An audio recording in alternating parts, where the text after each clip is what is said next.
E aí, agora, chegando no segundo capítulo da nossa apostila, a gente vai ver sobre o pós-impressionismo e o fauvismo. O que foi o pós-impressionismo, né?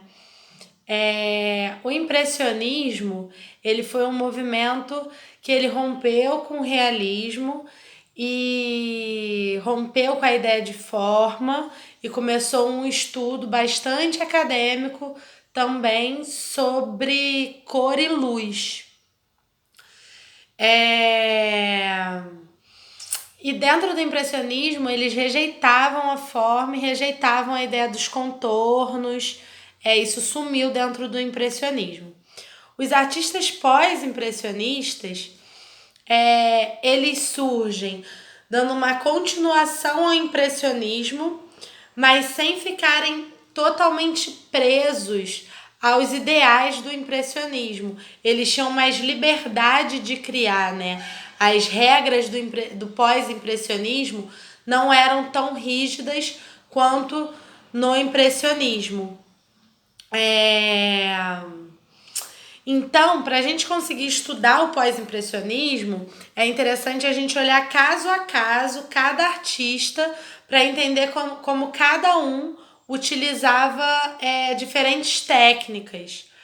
Porque é isso, o pós-impressionismo ele era um movimento heterogêneo, né? Ele não era um movimento unificado. Por isso até que ele foi muito rechaçado na época pela crítica, porque ele não era unificado, né? Ele era mais solto. Cada artista tinha a sua forma de pintar e de realizar. Então, pensando de forma geral assim, quais são as características das obras pós-impressionistas?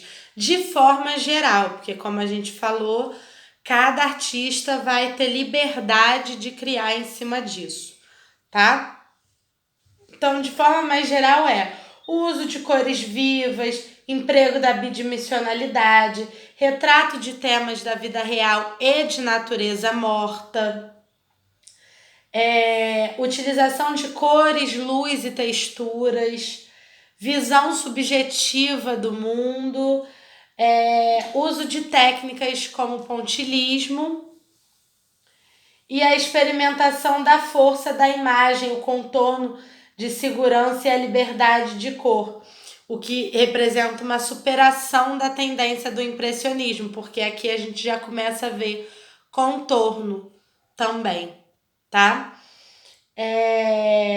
E aí a gente vai falar um pouquinho sobre os principais representantes do pós-impressionismo, que aí a gente pode citar o Van Gogh, o Cézanne, que vocês viram que também foi um artista impressionista, mas que ele segue para o pós-impressionismo. E o Paulo Gauguin, tá? O Paul Gauguin. Então, sobre o Cézanne, né, gente? Explorando inicialmente as pinturas de paisagem, o Cézanne também pinta a natureza morta, depois, né, dessa coisa, ele passa pela pintura de paisagem e segue para a natureza morta. Ele pintou a partir da sua imaginação, incluindo em seus trabalhos grupos de figuras grandes e pesadas. Mais tarde, ele adotou um estilo de pintura mais leve e arejada, trabalhando a partir da observação direta, ordenando estruturalmente as coisas em formas e planos de cor simples.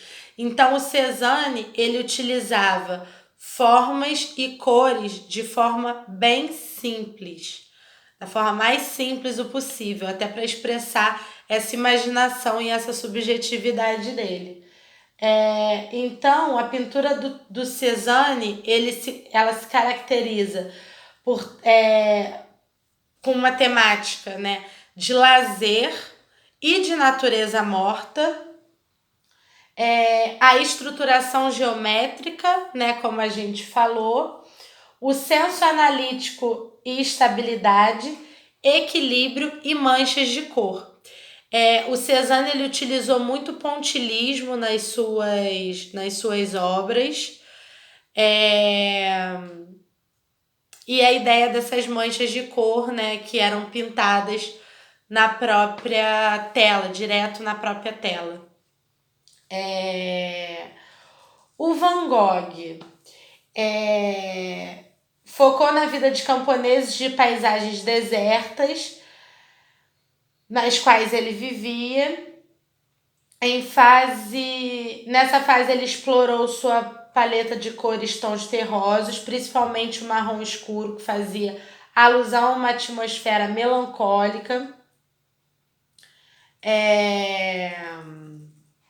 Mais tarde ele adotou cores mais brilhantes e pinceladas mais fortes, especialmente em pinturas de paisagem. E explorou paisagens e pinturas de retratos e autorretratos. As características da pintura do Van Gogh são pinceladas agitadas, sensação de movimento, autorretratos, natureza morta, reações emocionais e cores brilhantes e vivas. E o Gauguin, inclusive o Gauguin, ele já vai até emendar um pouquinho para o nosso assunto do fauvismo. Porque o Gauguin, ele tá ali no pós-impressionismo, mas ele vai ser uma influência direta pro fauvismo. Essa pintura do Gauguin, ela se caracteriza por natureza alegórica, decorativa e sugestiva.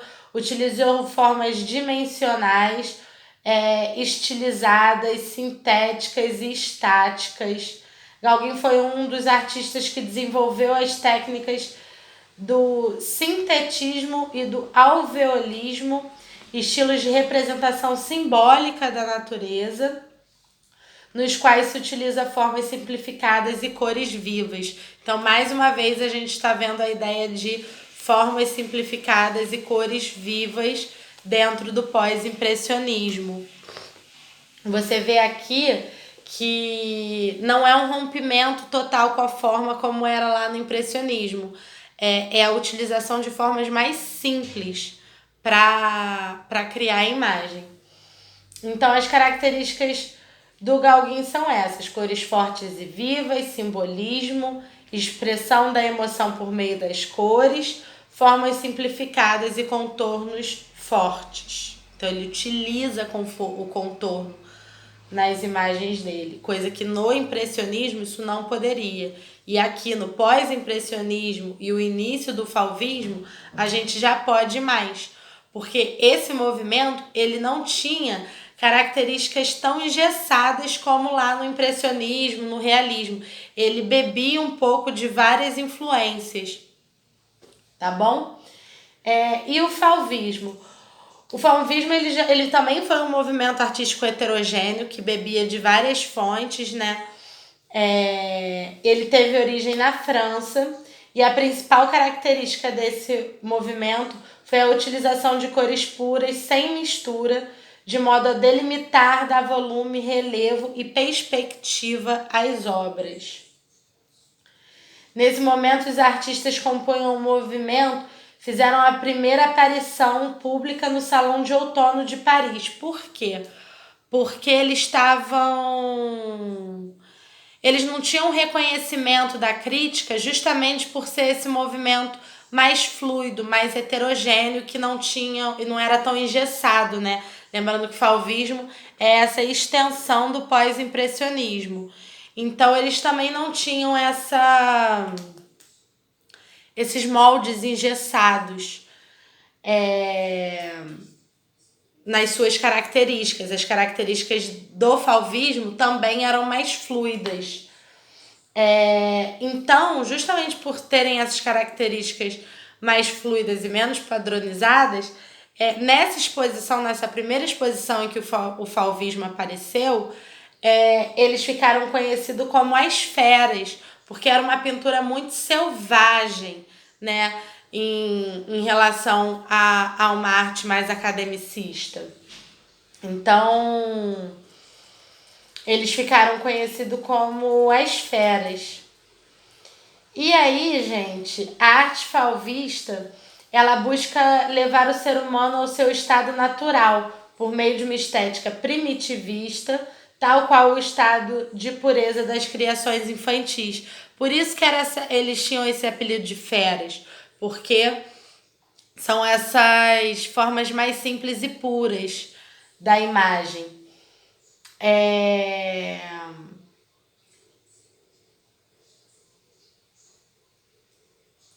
Deixa eu ver aqui. As características do fauvismo, gente, para a gente fechar.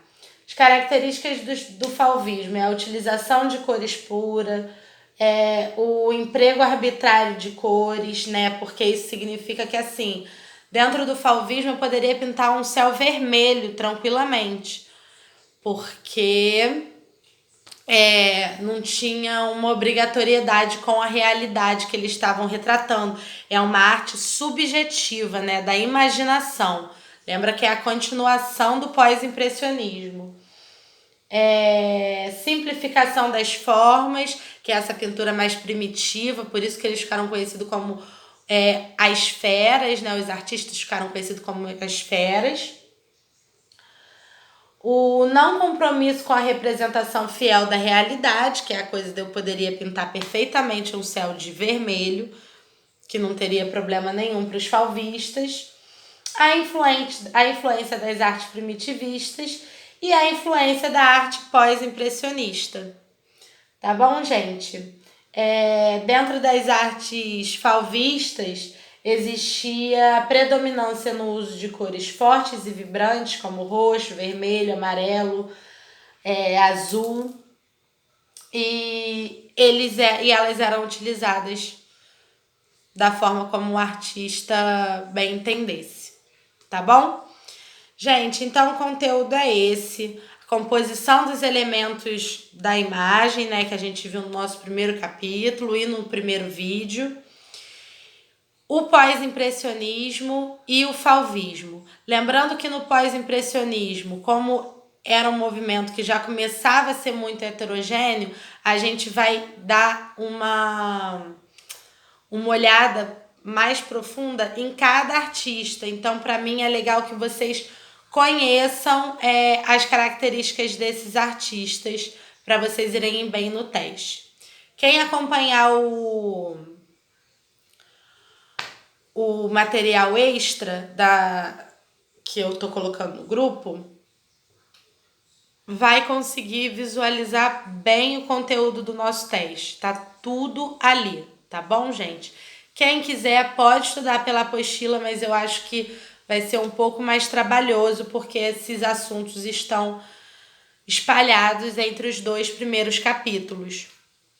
Nesse resumão que eu botei aí no grupo, tem tudo ali que vai ser cobrado no teste. Tá bom? Qualquer coisa, chamem.